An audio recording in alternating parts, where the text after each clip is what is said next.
Warning. This episode is looking at an online multiplayer competitive game that is still getting new content and balance patches at the time of writing this. By the time you may watch this, elements and aspects of the game may be fixed, removed, or completely reworked, possibly for the better, maybe for the worse. So please remember to view this as a time capsule for the game's first month, and if I forgot to mention something, it might be because it didn't really affect me, or it was just too late to add. Thank you guys for your understanding, and I hope you enjoy. Resistance is dead in the water. Why wasn't it Outbreak? Nobody asked for this. I want mercenaries. Capcom? More like Crapcom, am I right? Dirtbag gaming? More like douchebag gaming. Keep hustling. No one's ever gonna watch. Yeah, let's just kind of get into this one.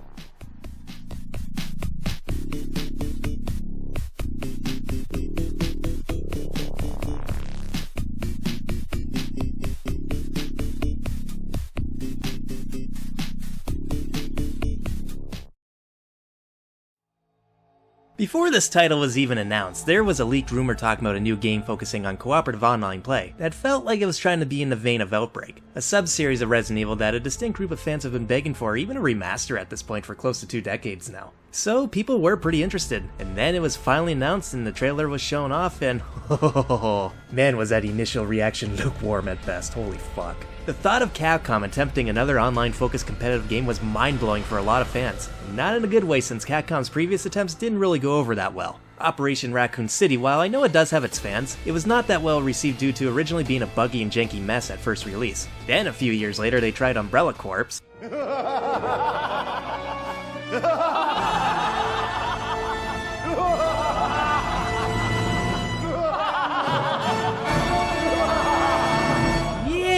Talk about that being a disaster in the making. So the thought of them trying for it again, for many it was jarring to say the least. For me, I stayed neutral on it. I mean, I didn't hate that they were making it, but I wasn't totally hyped for it either.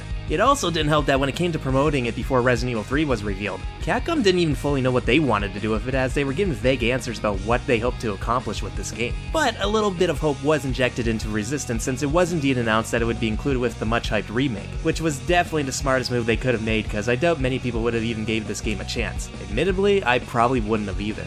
But it somehow got worse, and they just killed any hype and interest for this title even more.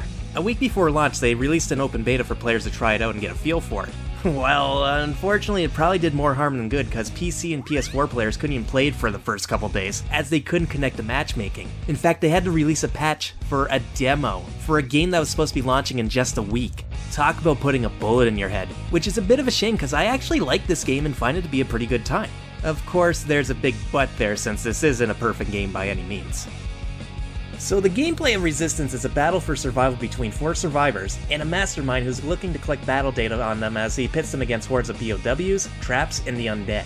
As a survivor, you pick one of 6 characters to go through 3 acts of a stage, completing simple puzzles to get to the next act within the allotted time. As you do so, you'll be collecting items to help give you an edge in surviving what the mastermind player throws at you. As you compete in matches, at the end you'll be given a score which will be then turned into result points. This gives your selected character more experience points to rank up and unlock new personal skills, and equipment perks to help them perform better in future matches, letting you customize these already pretty distinct characters. It's an aspect I really appreciate, as Resident Evil in most cases is usually really good about this. It's honestly a lot like the classic 2D Sonic games, where each character has the same basic functions when it comes to control, but each has their own attributes to help them feel different to play as. And it's in full force here, where each character are really more like class archetypes. You have the tanky, damage-dealing players like Tyrone and Sam, as well as Becca, but she focuses more on dealing a lot of damage with gunplay. Then you have support classes like Valerie or Martin that are more about healing or defusing traps. And then you have January, who's the hacker that's all about fucking with the mastermind. Just in terms of skill sets alone, they all feel pretty distinct for the most part, and you'll find your favorite soon enough. For me, I use January since I'd rather be a pain in the mastermind's ass more than anything. And there will be more characters added in the future, since Jill was confirmed, all of her own unique stats. Like, even her knife is like a 3 combo attack, which is awesome. Just good fucking luck trying to play as her until they add more characters, since 2 players can't pick the same character. I understand it's for balancing issues, but I mean, come on, at least release 3 other fan favorites besides her, so that people won't be fighting over it. It was so common for Matchmaking to find its 5 players, only to be booted out for a couple seconds because everyone wanted Jill. They would just leave because of, well, if I can't play it, no one's gonna.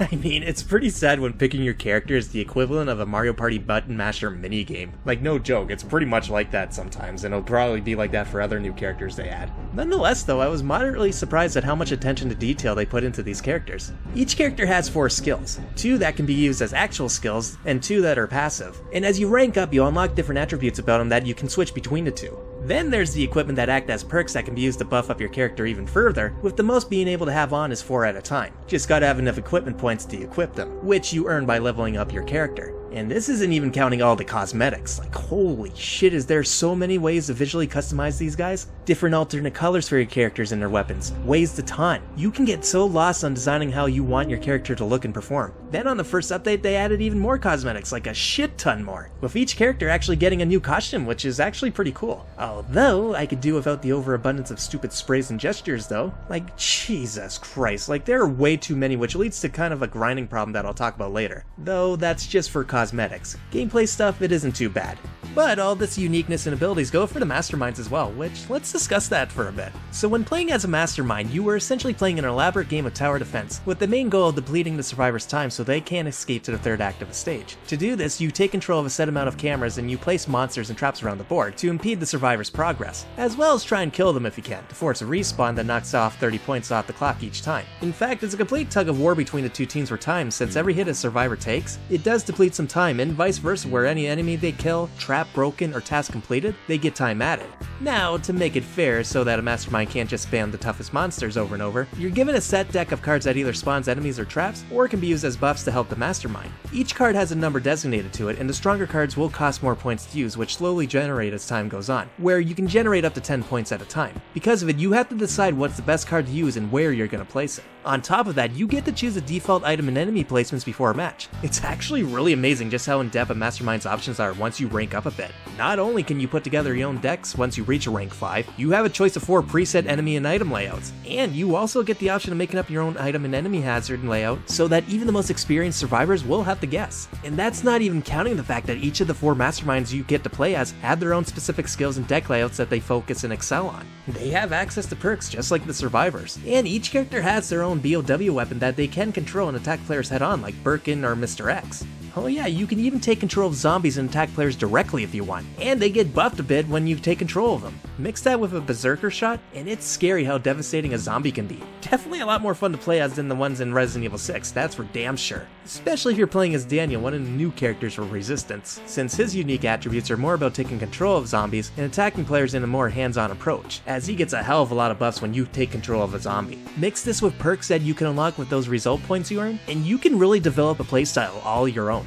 The 4 Masterminds you can play as at launch are Annette, who focuses on spawning monsters and buffing them, then getting her husband Birkin as her ultimate BOW. As I mentioned, Daniel is more about taking the fight to the survivors, as whenever he takes control of a zombie, they get a lot more powerful. Hell, depending on the skills, they can feel almost indestructible at points. And he gets the lovable Mr. X. Alex Wesker makes a return, and she's more about traps and infecting people. Definitely gotta try a bit harder with her until you unlock better decks, but it is satisfying when it is pulled off successfully. Though, to be fair, plant-based monster is pretty crap in my opinion. Fire sunlocks it, and it's actually really exploitable. I'll be honest, she's probably one of my least favorite, but I do have a lot of fun with her, especially if you make her an explosive expert. And then we have Mr. God Complex himself, Oswald E. Spencer, who is all about camera gunplay and using perks to manipulate the infrastructure of bioenergy in his favor simply by interacting with objects in the level. He doesn't have a BOW to mess with players, but he does have a disintegration field that will do massive damage to players who touch it. I'm pretty sure originally the idea was to use it to block off paths, but it is so much better to just summon it over a group of players. Quite a few times I put a whole team of 4 into dying doing that.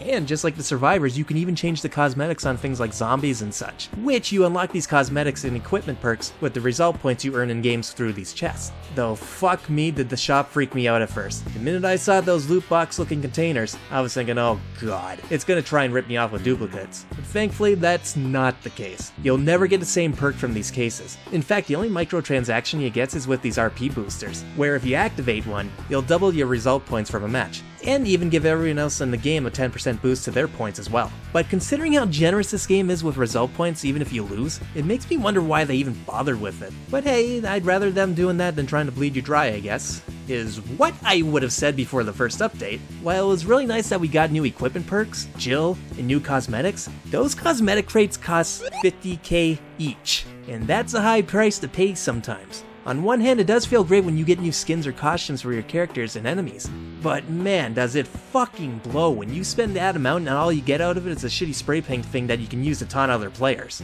Like, look at how many there are right now. 66 weapon skins, 64 sprays, and why the fuck are Mastermind voice lines locked behind cosmetics? That's gross. And that's just after one update. Those numbers are only going to get higher with future updates. Ugh, I'm not a fan of that at all. But despite that issue, and it being a little bare bones in terms of content at the time of writing this, what is here, there is a lot of depth to it, and it's clear the team behind this game put a lot of good amount of thought into it. Not to mention, I'm digging the bit of fan service they've added so far. 3 out of the 4 Masterminds are well-known villains that rarely ever got any time in the spotlight, let alone playable in some form. Jill dropped not too long ago. Then knowing Nikolai is on the way as a Mastermind, there will be some fan favorites here, and I think if this game's given enough support, maybe it can get out of this dark cloud it's under right now. Unfortunately though, I feel like that might be a bit of a long shot. What is here I do really like as a concept, and even in practice it's not bad. When it works well, it works amazingly. But there's some major problems that could turn some players away, especially new ones. First off, it does get pretty repetitive after a while. Despite the items and key items being able to be randomized, you're still doing the exact same thing on each act. Find the keys on Act 1, kill the security guard and grab his key card to deactivate the 3 security devices on Act 2, then break 3 biocores and escape on Act 3. It works, but it would have been nice to have some variety. Hell, maybe even have a final act where you have to take down Birkin and Mr. X, or hey, even maybe Nemesis. Maybe they'll do this in the future, but for now you're going to be doing the exact same thing each match. It also does feel a little unpolished from a technical aspect, mainly from its connection. Resistance, as far as I know, doesn't use dedicated servers, and instead opts for the Mastermind's connection as host. Well, this can cause lag, and while I never found it to be too bad in any of the matches I played, outside of a couple exceptions where it was pretty fucking obvious the Mastermind player is manipulating the connection to give him an edge, there are those times where it feels like there's a brief delay, but maybe this could be improved in the future. I'm not a tech guy, so don't quote me on that. Just thankfully it's nothing too horrible, since it's usually just enemy hit detection feels off at points. But this also leads into a really big problem. So rage quitting in online games is nothing new. It's funny sometimes, admittedly, as long as the person who quits doesn't mess up the entire game for the rest. Resistance is completely fucking ridiculous for this. So as a survivor, if a player leaves mid-game, the match still goes on, just the survivors are at a disadvantage now. Sometimes it's possible to still win, and when you can, oh, it feels amazing. But more times than not, a player leaving really fucks over the other 3. You wanna know what happens if a Mastermind player leaves? The match ends immediately since Masterminds are the fucking hosts. And you'd think, well, okay, that can be annoying, but surely the survivors get compensated, right? Fuck no. If a Mastermind rage quits, it's considered a loss for the survivors and you only get compensated with result points depending on how long the match went for, which is far less what you'd get if you actually won the match. Oh, and those daily missions you do to earn bonus result points and cosmetic chests? Yeah, whatever progress you made for them in that match, it won't fucking count. It's total fucking horse shit when this happens. And I know I'm saying fuck a lot, but fuck this aspect of this game. I sincerely hope Survivor players start getting compensated for this because it just isn't right. And not to mention, it's a double standard. Survivors rage quit, the Mastermind more times than not will reap the benefits of it. But survivors? Get fucked. It's pretty sad when a Mastermind's greatest weapon is the quit button. The next thing I kinda don't like is that matchmaking, as far as I know, doesn't do a good job at trying to match players of equal ranking. To be fair, a rank 25 player isn't gonna be completely overpowered against, say, a rank 15 player, but they will have a pretty good edge. And there are some times where I can tell right away whether I or my team is gonna get bodied due to the fact that they have more in their arsenal than me, not to mention more experience. It's not the end of the world, and hey, sometimes that higher rank just means more playtime instead of skill, and I will be surprised when I do win at the end. But I guess that's just the nature of online play with a progression system. Gotta take the good with the bad, I suppose. Another main issue that I hope gets fixed is the fact that Mr. X is so exploitable right now. At first, many thought Daniel was overpowered. In a way, he was when it comes to possessing zombies. I mean, the guy can make his possessed zombies not flinch from normal hits, and regenerate health with each attack. And zombies usually do 3 hits pretty quickly. Mix it with normal regeneration in Berserker, and he can be damn near unstoppable sometimes. It's even more obnoxious when he's using an armored zombie, or worse, the security zombie, which I fucking hate when players do that since only his head is exposed, and weapon RNG isn't always in your favor, so trying to deal with them sometimes is fucking futile. That or the dickhead tries to run around the map as long as he or she can to try and stall out the time. But compare this to Mr. X, his ultimate weapon. Now, when you get a survivor in your grasp, his hook punch is fast and will usually put him in the dying status pretty quickly. Or he has his bull rush to close the gap. It's good stuff and makes me wish that he was this versatile in Resident Evil 2. But it is so disgusting how easy it is for survivors to cheese this guy. A lot of the time, once I summon him, I get pelted with grenades and flashbangs. Sure, he has a block button to help him from stun grenades, but it certainly doesn't help him with normal grenades, so he can get stun locked easily if a team knows what they're doing. In my opinion, there needs to be some kind of stun cooldown. The other issue is that he has an animation that he does anytime he goes through a door. Well, people have quickly figured out that you can run right past him for free anytime he goes through one, so of course people are constantly trying to bait you into wasting your summon. Now, I thought his bull rush attack would negate this since he does run through the door with no animation lock, and it's so satisfying when you smash a survivor in the mouth thing and they got the upper hand. Oh fuck yeah. But of course, people are getting wise to this and now will close the door to negate even that. For a guy that's shown to bust through concrete walls, it's pretty fucking jarring that doors are the bane of Mr. X's existence in this game. I don't like it. It feels cheap and unintended by the developers. To me, if they can make his bull rush bust through doors, at the cost of maybe nerfing his hook punch a bit, then I'd say he'd be perfect. Also, I hope they can make it so that he can attack a survivors waiting at the exit like Birkin can. If you're waiting there, then there should be some risk involved. But poor Mr. X can only watch the survivors he's down just crawl in and be saved, and do nothing about it. That shit is annoying. On the topic of game balance though, there's sadly a couple things that can't be fixed. First off is while I do appreciate just how much depth they've crammed into this game, unfortunately that's a whole lot to take in, and for new players, that can be off-putting. Granted, they did put in a practice mode to help familiarize players with the rules and functions of each respected side, so that players could learn the ins and outs in a stress-free way, and ease into it on their own terms. But not everybody is going to do that, which leads to one of the most annoying aspects of Resistance, specifically on the Survivor team, and that is one player can completely royally screw over the other three. Resistance I find is usually compared to games like Friday the 13th or Dead by Daylight, which is a fair comparison to make. All three are games where a team of survivors take on a deadly entity, encouraging players to work together to succeed. I haven't really played those two, but I did watch a lot of the 13th gameplay, so while I can't speak much for Dead by Daylight, I do know in Friday the 13th while players can work together to try and escape, generally it's a bit of a free-for-all. And more times than not, players laughably screw each other over to get the win and get away from Jason. In Resistance, gameplay doesn't just encourage real teamwork, it's pretty much required, or else the Mastermind is gonna mop the floor with you.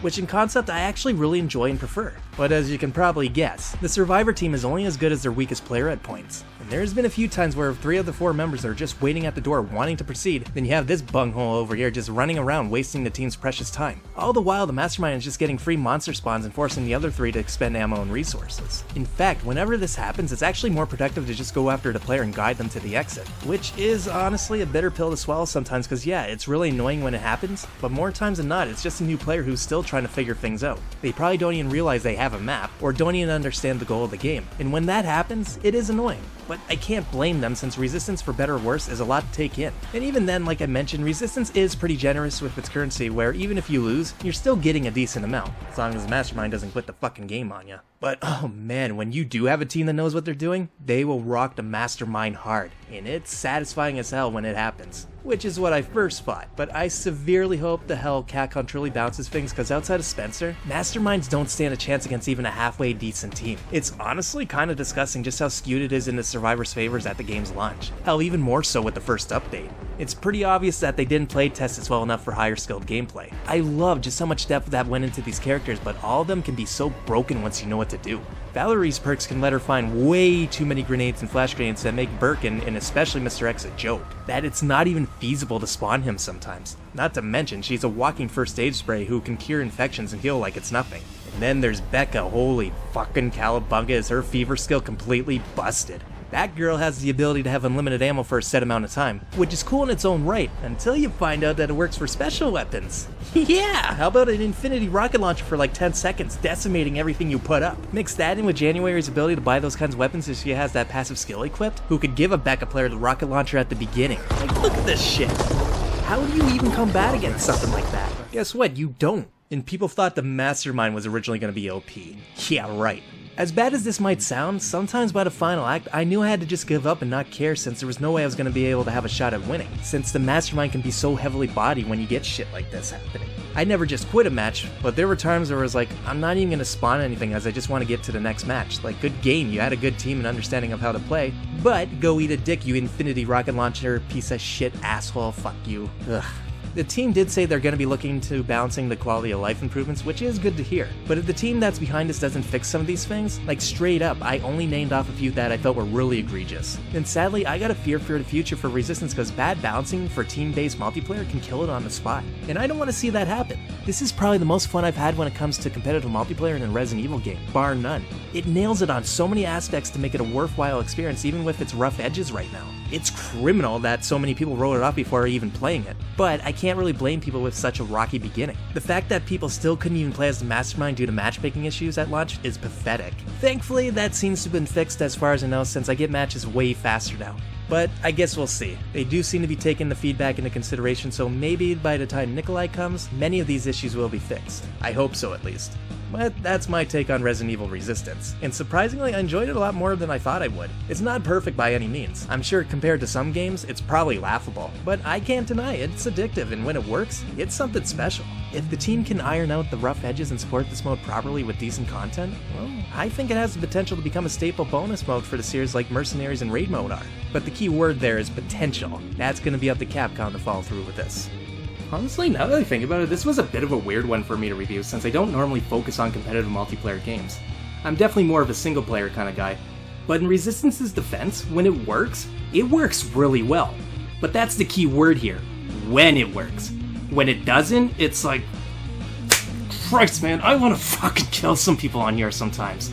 Thankfully some of the bugs and glitches are gone, but when it comes to game balancing or some of the stupid fucking exploits that people do, like the infinite rocket launcher gimmick, oh my god. It can be so unbeginner friendly, and with all the ins and outs that you gotta learn, it can be a huge turnoff for players, especially if they're just getting curb stomped at first. But if you can put the time in, level up, it can be a great time when the matches work. And hopefully when the updates do come that makes this game a better experience, maybe it will get out of this stupid shadow that it's in, but honestly, it probably won't. I think this game's kind of dead on arrival, but what can you do? Anyway though, I think I'm done for tonight. You guys have a great day or night or whenever the hell you watch this, and I'll catch you next time. And if any of you guys try and rocket launcher me like that again, I will fucking find you and kill somebody.